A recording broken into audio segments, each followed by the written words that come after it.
back to Night School. I'm Juniper Jen, and here we explore all things kink and non-monogamy. In this episode, we're tackling a topic that's often misunderstood but deserves proper discussion: BDSM. There are so many myths and misconceptions floating around about BDSM, but today we're going to break those down. Whether you're curious, experienced, or just here to learn, we're going to cover the foundations of what BDSM is and why consent is key, and how you can explore kink safely and confidently. What is BDSM really? First things first, what is BDSM? BDSM stands for bondage and discipline, dominance and submission, sadism and masochism.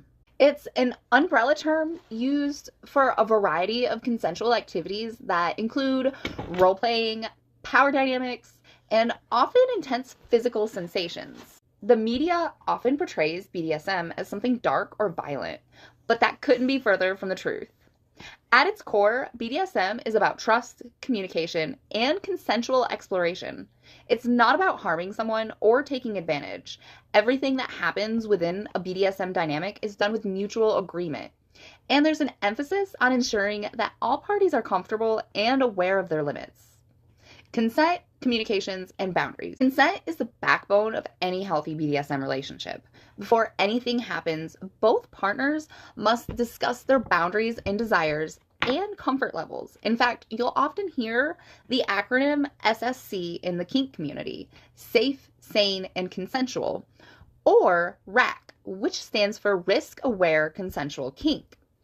These frameworks ensure that everyone involved fully understands what they're getting into, and any risks are acknowledged up front. In practice, this means open, honest communication before and during play. People in BDSM relationships often use safe words to indicate when something needs to stop or slow down. Safe words act as an emergency brake, ensuring that the activities don't go beyond someone's limits. Commonly used safe words follow a color system, such as yellow to pause or slow down, and red to stop entirely. Not sure what you're into or where to start? There's where resources like BDSM tests come into play. This tool helps identify your interests within the BDSM spectrum by asking questions about your desires and comfort zones. The results give you an idea of where your kinks lie, whether you'd be more interested in submission, dominance, or something else entirely. However, remember that BDSM is a journey, and your preferences can evolve over time. What the test does is give you a starting point. From there, it's all about communication and discovering what feels good for you and your partner. Debunking myths. BDSM is not abuse. One of the most damaging myths about BDSM is that it's inherently abusive. This couldn't be further from the truth. BDSM is built on the foundation of consent and mutual respect. Abuse is the absence of consent and respect. People in the BDSM community work hard to make sure their interactions are safe and healthy. Dominants take care of their submissive, ensuring they feel safe, protected, and respected.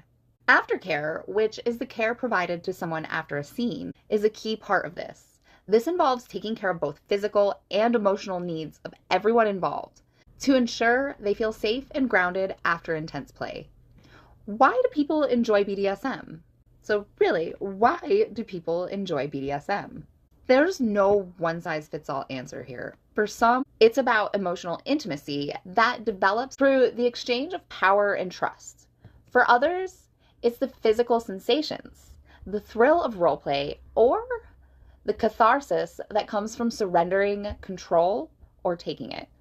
It's also important to understand BDSM can provide a safe way for people to explore parts of themselves that are taboo in mainstream culture. It can offer emotional release, a sense of empowerment, or simply be a fun way to spice up your relationship.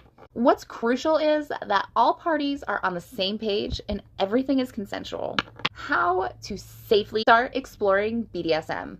Let's say you're intrigued and want to explore BDSM further. How do you start? First, educate yourself. There are plenty of resources available, including books, online communities, and podcasts that can help you learn more about different aspects of BDSM and kink. Next, have open conversations with your partner or partners. Remember, BDSM is all about communication. Start by talking about what you're curious about and what your boundaries are. You can also create a list of yes, no, and maybe activities to better understand what you'd like to try, and what's off limits. Lastly, start small. You don't have to jump straight into anything intense.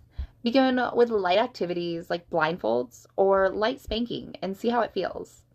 As always, use safe words, go slow, and make sure everyone is comfortable with what's happening.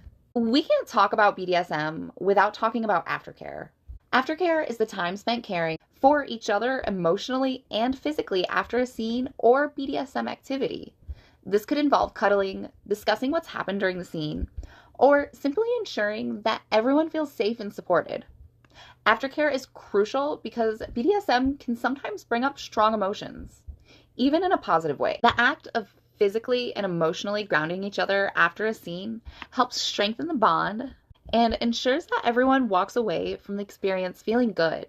Thank you for joining us on this episode of Night School, where we break down the myths around BDSM and explored the importance of consent and safety. Whether you're curious, experienced, or just here to learn, I hope this episode has given you a better understanding of how BDSM can be healthy, consensual, and incredibly fulfilling part of your life. If you found this helpful, make sure to hit the like button and subscribe for more content as we continue to break down the stigma surrounding kink, non-monogamy, and sexual wellness. And remember, no matter where you are on your journey, communication and consent are key. See you next time.